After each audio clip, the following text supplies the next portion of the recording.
Hi friends, ఎప్పుడు మిర్చి బజ్జీయేనా? ఇలా ఒకసారి ట్రై చేయండి. వామాకు బజ్జీ. వామాకు బజ్జీ తింటే చాలా మంచిది హెల్త్. వామాకు ఇలా క్లీన్ చేసుకొని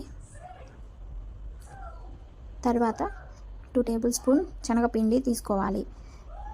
సోడా ఉప్పు 1/2 టీ స్పూన్, వాటర్ కలుపుకొని కొంచెం సాల్ట్, తగినంత సాల్ట్ వేసుకొని కలుపుకోవాలి.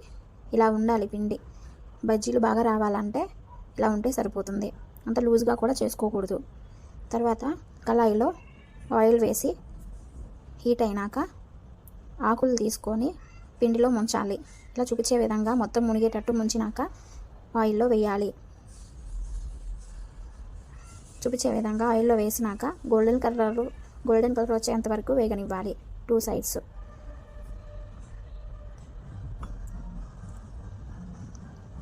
ఒకసారి ఇలా ట్రై చేసి చూడండి. వామ్ బజ్జీ వామ్ వేయాల్సిన అవసరం కూడా లేదు.